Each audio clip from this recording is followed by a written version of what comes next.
Well, Razorback fans, it looks like Arkansas and Memphis will be playing each other once again in basketball. This is awesome. Let's talk about it on today's Locked On Razorbacks podcast.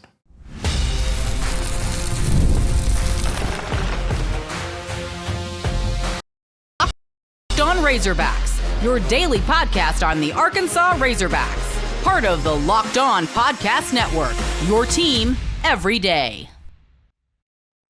Welcome into the Locked On Razorbacks podcast. I am your host, John Nabors. I am also the host of Inside Arkansas Live, which you can catch every weekday starting at noon on Inside Arkansas and InsideArkansas.com.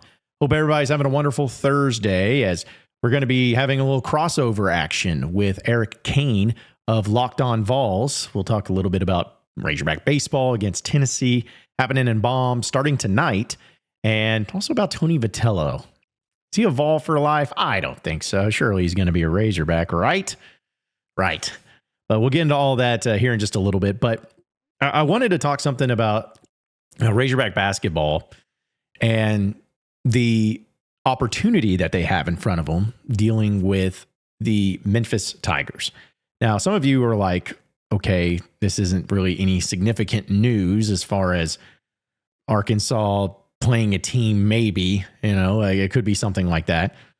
But I think it's pretty significant given the circumstances of what these teams historically have done and gone up against each other in, and also the significance of John Calipari. And in fact, he was doing the Razorback Road Show and being a part of it over in Memphis this past week. And here's what he had to say about the potential of Arkansas playing Memphis once again. We talked about an exhibition game, and I think that would be something, with St. Jude's involved, if they could bring back my players and do something that celebrated that group, I'd have a great interest in that. And I think Penny's doing a great job. I mean, it's, having all free agents at the end of every year, and the leagues that are above you are coming down to grab your guys. And it doesn't mean your program's below them, but they're in a bigger league that has more resources and just makes it hard. And that's why I said he's done a great job. So that was John Calipari over in Memphis for the Razorback Roadshow and talking about the possibility of an exhibition game against Memphis. In fact, if you go to On3, you'll also see that Thomas Goldkamp was talking about the reports that it'll be happening, and it'll be an exhibition game. Hitman Hoops also reported it, and it's with the help of St. Jude's, which they're working to finalize it, kind of what he dove into there as well. But it's just an exhibition game. That's all it is. And also, Hitman Hoops adds that there is steam toward former Memphis players being honored at the game as well, which would be a really cool thing. I love, first off, this idea, but before we get into the game, the idea of Cal and kind of his approach that he takes, where it's not anything bad. It's not anything of like terrible approach or anything like that, but essentially coming out and saying, we're working on an exhibition game. I want my players to be honored.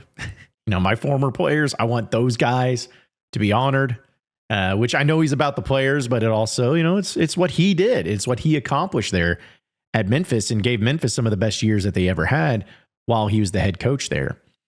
And that would be an awesome thing. I'm all about the exhibition games. I still really would like to have a return exhibition game up in Fog Allen Fieldhouse against Kansas.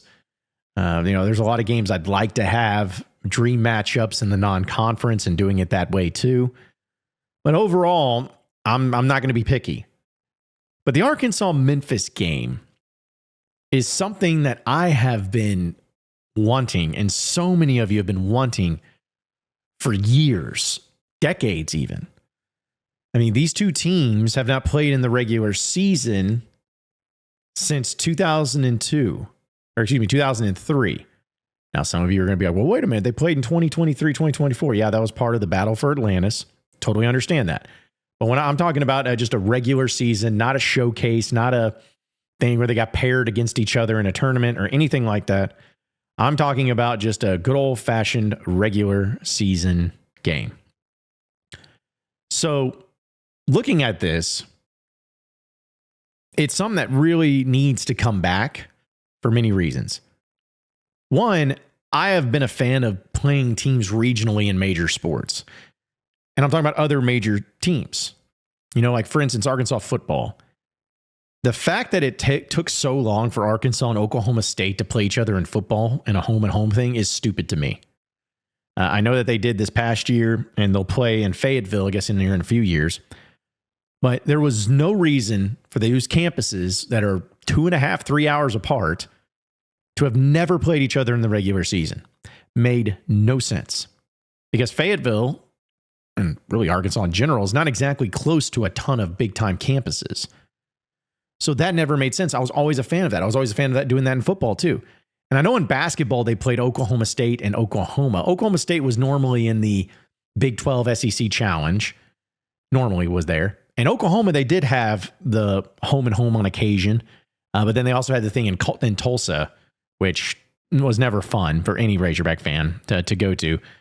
So the point is that I just feel like in major sports, if you have campuses that are close, if you have other major schools that are close, it only makes sense logically to be able to play those teams in those situations and have fun with it. Well, it looks like it's at least going to be happening in the exhibition side of things.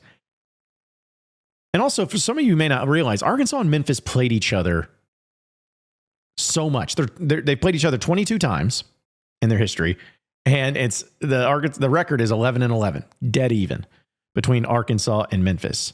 They first played each other back in 1966, and then they played each other in 1971 and 72, 76, 77, 78, 79. So a good amount there in that stretch of really the heyday of Arkansas basketball when it first got going. That was part of the years where they were going to the Final Four and Eddie Sutton and all that. Well, then they stopped playing in 1979, but they picked it back up in 1992. So what's crazy is they played each other 3 times in the year of 1992. Get that. They played against them in Memphis and on February. They played each other in the NCAA tournament in March, and then they played each other again in Fayetteville December 2nd of 92. So 3 times in a single year they played each other. But that's where it all started. You had it in 92, 3 times, then 93, 95, 95, 96, 97, 98, 98, 2000, 2000, 2002, 2003. That was it. Like they played each other very consistently. And Arkansas had some good success against them, basically owned them in the 90s when they played. And then they went through a 3-game winning streak there from 97 through 98 when that all happened. And even leading up to it, Arkansas won in 2000 and 2002, but once Stan Heath came into town, that's when they lost by 5 points. It wasn't like this bad loss or anything. They lost by 5 points, and they haven't played since. Arkansas used to get so many recruits out of the area of Memphis, so many great players, guys that were contributors onto that national championship team. Arkansas was fighting over those players over at Memphis in the recruiting ranks. And there was just so much connection there. And it was an easier trip for people to make. And I know that Little Rock, they've had Simmons Bank Arena and everything. But before they really played a lot of games in the Central Arkansas area, they'd go to Memphis and see Arkansas and Memphis play each other. So just a lot of history, a lot of tradition. But the funny thing is about all of this, and this is what I love about this possibility. Folks, the reason why Arkansas and Memphis stopped playing each other? It was because of John Calipari. John Calipari was the head coach in Memphis in 2003. And when they beat Arkansas in Stan Heath's first year, Arkansas was terrible. Cal essentially came out and said, we're only going to focus in on playing nationally relevant and competitive programs. Something to that extent. That's not verbatim, but something to that extent of like, we're no longer going to play a team like Arkansas. We're going to open it up a little bit and start playing some more nationally competitive teams, which pissed so many Razorback fans off. And that's really where a lot of the animosity towards Cal started, was in that moment when he said that, because Razorback fans took that as an insult and a shot. And it probably was a little bit, because that's what Cal does. But either way, it all came to an end. And I know Cal moved on. We all know Cal moved on. But even when you had Tubby Smith over there, and even when you had Josh Pastner, even when you have now Penny Hardaway, everyone begging for the game, wanting the game to get going, but never happened. I think it was Muss that said that every time, we've been trying to call them, but every time the phone rings over and they just don't answer the 479 area code, something to that extent. So I don't know how much true that is. Maybe there was, maybe there wasn't. But the point is that these are two teams that need to start playing each other once again. And because of Cal was the reason why it ended. How hysterical, how ironic, how funny is it that the reason it'll get picked back up is because of John Calipari. The Cal effect. Full circle right here. But I'm excited about it. I'm excited about the schedule. Again, I know it's an exhibition game, but this needs to happen every year. Arkansas and Memphis need to play each other in basketball every single year. Just like I feel like other sports that Arkansas can have regionally playing every year. I think it'd be awesome if Arkansas baseball played Oklahoma State every year. I really do. I know football, it's more difficult because games are so valuable and scheduling and all of that. But in all the other sports, need to have some more major regional games that need to be played. That's how I look at it, at least. We're going to talk with Eric Kane of Locked On Vols as well as On 3 coming up next here on the Locked On Razorbacks podcast. So stay with us. All right, Razorback fans, the days are getting longer and the weather's warming up and people are spending more time outside, which means it's the perfect time to refresh your outdoor space. Whether you're working with a big backyard or a small balcony, Wayfair has everything you need to make it feel more like you. Wayfair's massive selection of outdoor essentials makes it easy to transform any space into your ideal summer setup. From comfy conversation sets to sleek dining tables and outdoor decor, they've got it all, and at prices that can fit your budget. So grab a new patio dining set and string some lights together, and all from Wayfair, and help extend your outdoor space. The delivery is free and hassle-free, even for the big stuff. Whether you're entertaining guests or just relaxing solo, Shop Wayfair will help you unwind. Shop a huge selection of outdoor furniture online this summer. Get outside with Wayfair. Head to wayfair.com right now. That's WAYFAIR.com. Wayfair, every style, every home. All right, moving on into the next segment of the Locked On Razorbacks podcast. Got a little crossover action with Locked On Vols as we welcome in Eric Kane of the Locked On Vols podcast, friend of the show, and you can catch out all of his Tennessee content. It's not only for baseball, football, basketball, the everything school, as the Volunteers are referred to. But Eric, I know we've talked a lot because it seems like Arkansas's played each other in I guess all the major sports, at least this past academic year, but this is going to be a very big one. So we'll just start right there. Tennessee season, how it's gone. Is it lived up to the expectations? Is it lower? Is it higher? Just what's the overall vibe right now in Knoxville for this team? Not good, right? And you know, I say this on my show all the time, and my everydayers probably get so tired of it, but fan is short for fanatic, right? I mean, there's a reason we're here. There's a reason you and I are doing these shows. There's a reason everybody tunes in and listens and watches and all that. I mean, we are obsessed with the team that we cover, the team that we root for. And so to answer your question, has it lived up to expectations? Hell no, absolutely not.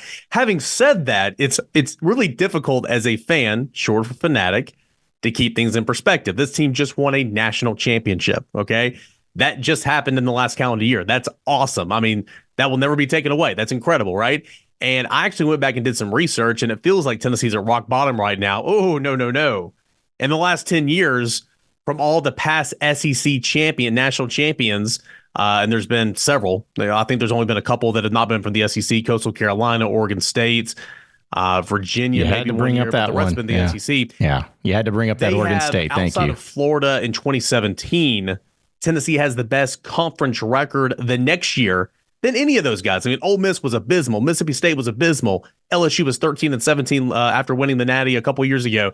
So it feels bad right now. Tennessee has dropped 5 of 6, 4 straight. I mean, it feels bad. But again, if you try to keep perspective, and that's a tough argument right now, it's really, really not that bad. End of the day, Tennessee just needs to win a weekend series. Tennessee needs to find some consistency in the bullpen. Tennessee needs to hit better with runners in scoring position to overcome some of the pitching issues in the bullpen and some of the shaky defense. More than anything, Tennessee just needs to win a series in order to have some momentum heading into this next phase of the season, which is the postseason. So it has been started off really great, won 20 straight, number 1 team in the country.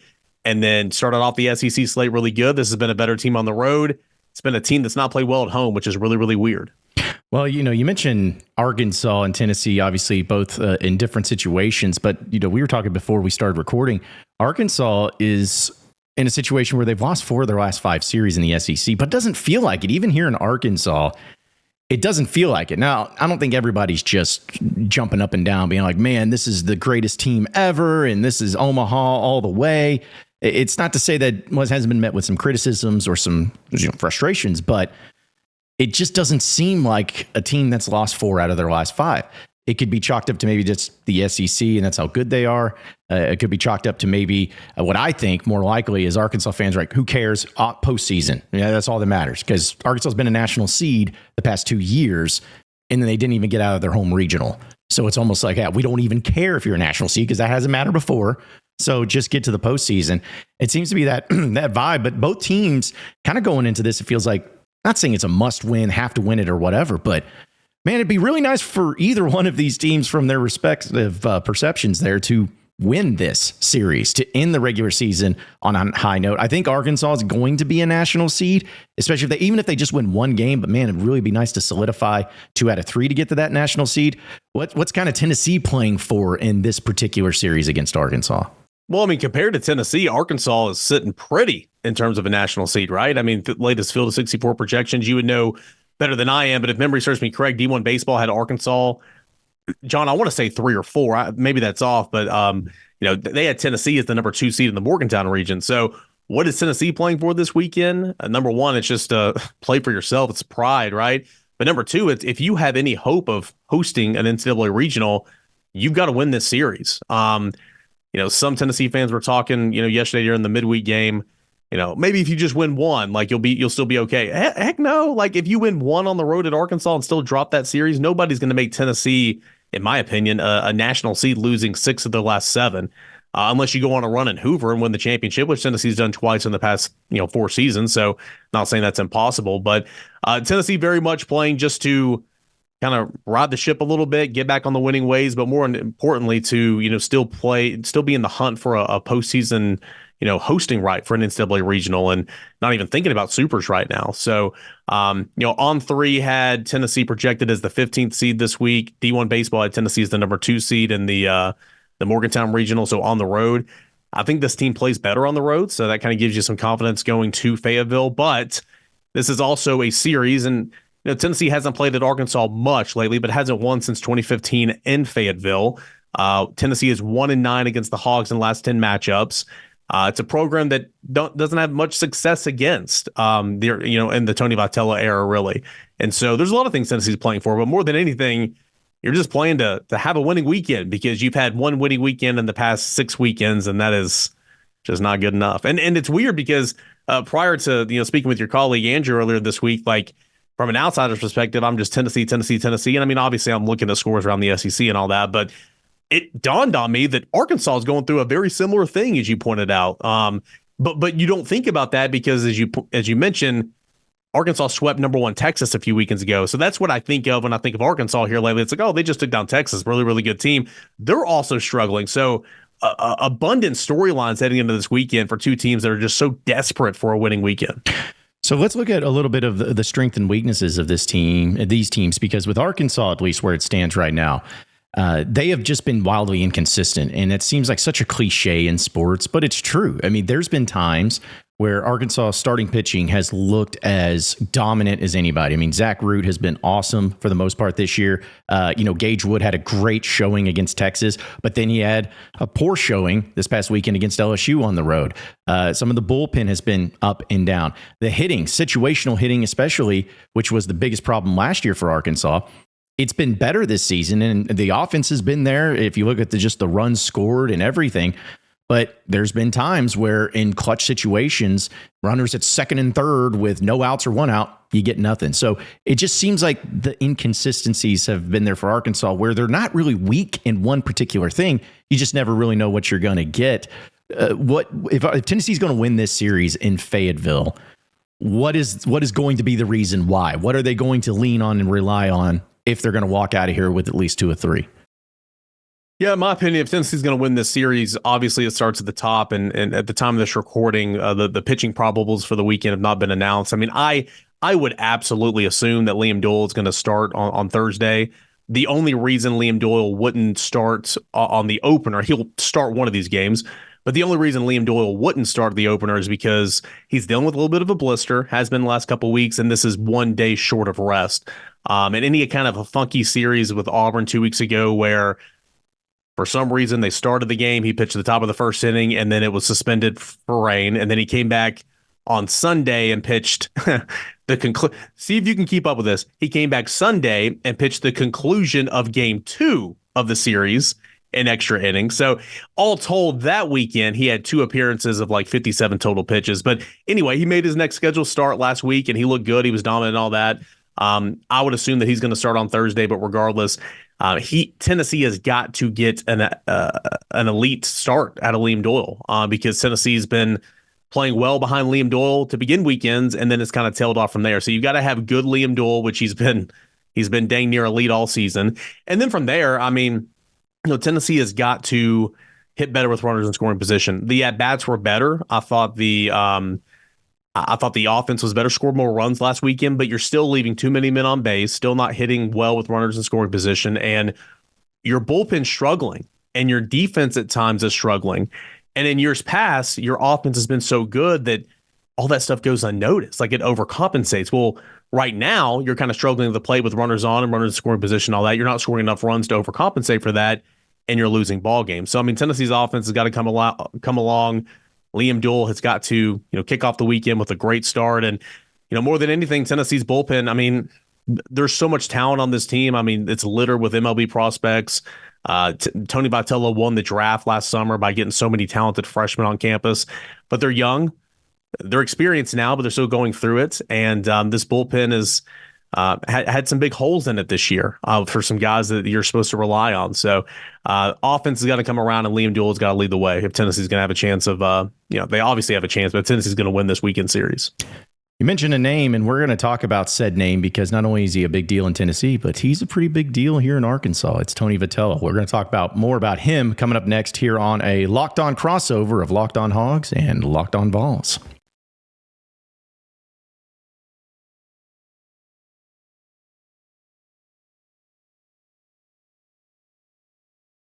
All right, getting into the final segment of a Locked On crossover between the Locked On Razorbacks and Locked On Vols, John Nabors alongside Eric Kane.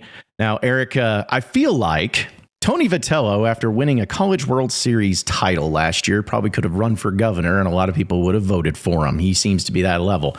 And as I always love to tell your audience and all the Tennessee fans, I appreciate you guys holding on to him for your coach until Dave Van Horn decides to retire and he becomes the Arkansas head coach because that's what it's all about. But talk to me about Tony V. I mean, I know that they had that little thing in 2021 that still gets referenced, even though they're best of friends with Dave Van Horn and Tony V. But just how do fans, after winning a title like that, it seemed like they loved him before, but when you win a championship, I mean, is there anything this guy can do wrong there in the state of Tennessee? Well, I mean, certainly Tennessee adores Tony Vitello, has adored him for years, and certainly after the national championship, you're right. It's hard to love him even more. Now, I will say this. I mean, Tennessee fans still love Tony Vitello, don't get me wrong, but this season, again, perspective, going back to what we talked about in segment number 1, it's been frustrating. Like, it's inconsistent playing, some in-game management at times. I think Tony at points in times has overmanaged. I think that, just like every manager does, I mean, you're never going to bat 1,000. You're never going to be a perfect coach, but it's been a rough year. It's been a frustrating year for Tony Vitello. And this dates all the way back to, trying to get Alberto Ozuna, eligible. And that's not been the case this year. And he was in a situation at Tampa where somehow he was eligible to play the Division II baseball, but not Division I baseball. But point is, it never got him eligible. And I think that's weighed on him a little bit. So it's been a frustrating year for him. I think the Alberto Ozuna situation's weighed on him a little bit. Losing here lately hasn't helped. So, he's been irked a little bit and everything. And, fans are frustrated, but certainly not like, fire Tony Vitello, nothing like that. This fan base adores him. He got kicked out of a game. I guess it was game 3 of the Auburn series a couple of weeks ago. And, it was pent up frustration from the entire weekend. And, he went around and he chewed out every single umpire and left, and the fans just ate all that up. So they love Tony Vitello. Tony Vitello certainly is going to have a statue outside of Lindsey Nelson Stadium at some point. You're right. He could run for governor and he would get a ton of votes. But this has been a frustrating year for sure. And I think that it's been a frustrating year for Tony Vitello as well. It's hard to keep winning after a national championship. It is very hard. And I think that there's some growing pains and some lessons learned this year. Yeah, I think too, with Razorback fans and how they view Tony V, he was an assistant here for years, as everybody knows, and just loved the guy. Some of the best players Arkansas had during that stretch were guys that he recruited. I think about like Huston Kerstad. He was the number 2 overall pick in 2020 from Arkansas, and that was a Tony Vitello guy. Dude's great at recruiting and coaching. And I think everyone loved him. But then when that 2021 deal happened, when him and Dave got into it, there was a lot of Razorback fans just because, you get protective of your coach. They're like, hey, screw this guy.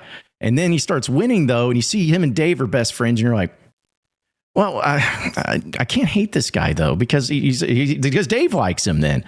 And then it's also the prospect of, well, man, the way he compliments Arkansas and Dave, maybe he'd be the next head coach here. But then fans are like, wait a minute, though, those antics over there at Tennessee, we don't want that here. It just seems like it's a very complicated thing. And I wanted to ask you just and talk about the antics. I know at Tennessee, hey, if you win, especially if you win a championship, you can do it. And I will fully agree that Arkansas, in a place like Arkansas, is very much on the opposite spectrum. Like they just don't do it, so people get used to it being done that way here. But you cover it, you watch it. I mean, does it even compute to you, or does it even kind of pop up on your radar anymore because you're so used to it? Does it something that you enjoy? I just want your thoughts on just the antics surrounding it and, flipping people off. And, what was it? The guy last week that hit the home run and just talked to every single fielder. He's running the bases. It's like, it's funny, but at the same time, I think a lot of people around college baseball just kind of get annoyed by it. Well, I mean, here's the thing, and people around college baseball get annoyed by it because they were annoyed by it in 2022. Yeah, okay? True. That team was phenomenal. Number 1 overall seed, best team until the 24 national championship, best team in program history. Obviously came up short in the Super in Game 3, didn't go to Omaha. But that team was so good, statistically one of the best programs ever in college baseball. And they walked the walk, they backed it up, they talked. I mean, that was kind of the vibe of said team. They did a little bit of that in 21, don't get me wrong. But that was the 2022 team, okay?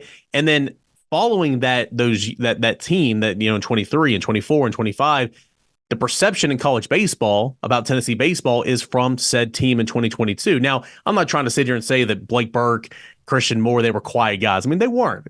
But for the most part, all that frustration still goes back to the 2022 team. Now, as far as this year, and you referenced Andrew Fisher the other day, Andrew Fisher, Liam Doyle, and you will see that very much all weekend long, especially from Liam Doyle when he's on the mound.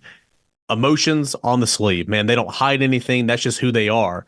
And sometimes it's a bit extreme. Like there was a little dust up at home plate with a caught stealing with Liam Doyle that ultimately led to him being ejected a couple of weeks ago against Auburn. That was unnecessary, but that's what fuels him.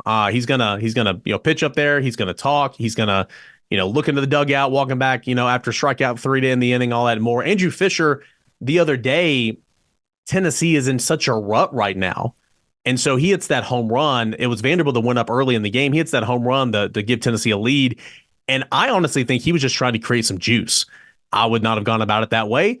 But like he talks to everybody around the bases, he crosses home plate, he goes to the dugout, he looks up to this crowd and, says that this is our house and gets everybody. I mean, that place came unglued. So he was trying to create some juice. It didn't work out. I think that's more than what it was. But, this year really it's just those two guys. I mean, Hunter Ensley's the biggest competitor you ever meet. I mean, he's a Tennessee legend. He doesn't like losing. But, I think the majority, to answer your question, is everybody remembers that 2022 team, and everybody kind of judges every Tennessee team since then off that team.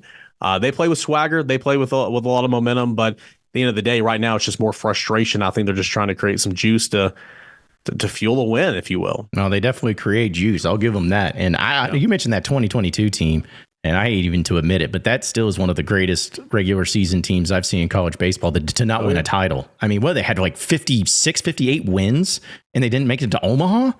58 wins, didn't make it to Omaha. That's absurd. I mean, that is Tennessee won the absolutely national absurd. title last year, and I mean, it was a dang good year. They had 60 wins. That's crazy. Yeah, that's crazy. So they got a good thing going over there at Tennessee. And so, of course, Razorback fans, I got to ask you this, Eric. I know my answer. The chances that Tony V leaves Tennessee for a place like Arkansas when Dave Van Horn retires, I mean, him and Dave, if Dave just gave him a call, said, hey, Tony, I want you to be my guy that takes over after I retire at the end of this season. And my opinion, Tony's like, Coach, I never thought you'd ask. I'm there. I want to be a hog. That's what I'm thinking. Your perspective, fan perspective, is Tony V a Vol for life? Coming off a national championship, it certainly felt that way. And I'm not saying anything's changed. And I'm saying, it's been a frustrating year and all that. If anything, I could see Tony being one of those guys. And again, I don't know anything. This is just me speculating. I could see Tony being one of those guys that doesn't coach forever, early retirement, stuff like that. Will he end his career at Tennessee? I certainly hope so. I certainly could believe that. Wouldn't shock me if he doesn't. Wouldn't shock me if he went and tried to do something different, maybe in professional baseball and all that. But to your point, when, his mentor retires at a place that he spent a lot of time with, obviously he loves the fans and he likes the program and all that. That's going to be a huge, huge topic. And that's going to be something that Tennessee's going to have to fight to keep him. I'm not saying he's going to go there. I'm just saying that's going to be dominating the college baseball landscape when that happens. Because, of course, Tony Vitello is going to be the first call.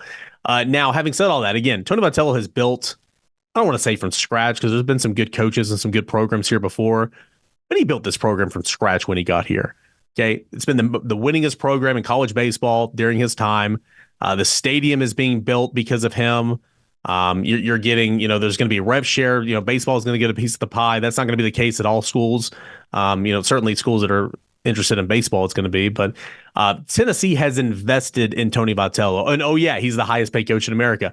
Tennessee has invested in Tony Vitello. Tony Vitello has returned that investment back to the program with the national championship. So he's happy here. It's been a tough year, don't get me wrong, but right now, can I see him leaving Tennessee? No, you're coming off a year winning a national championship, but certainly when that said scenario happens, it's going to dominate all the conversation and Tennessee fans are going to be worried just because, Tennessee fans will worry about anything.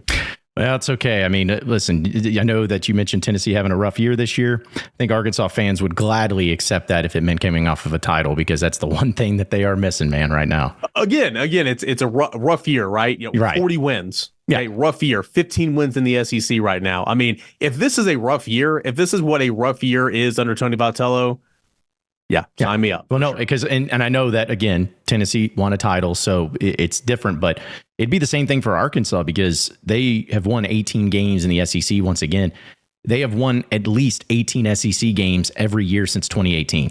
I mean, it's just insane. As far as consistency goes, man, Arkansas is really consistent in the regular season, but they got to get back to Omaha. But should make for a great series. I'm really looking forward to that. Always a lot of energy, always a lot of juice in this one. I'm sure that Razorback fans will be very kind and pleasant to the Tennessee players, and I'm sure vice versa. Should be a lot of fun. But either way, you can check out the Locked On Vols podcast with Eric Kane each and every day for all things Tennessee. Locked On Razorbacks with me, John Nabors. Appreciate everybody listening in. And be sure to subscribe to the podcast. Let everybody know about it. And we'll be able to catch up with you next time. Have a good one, everyone.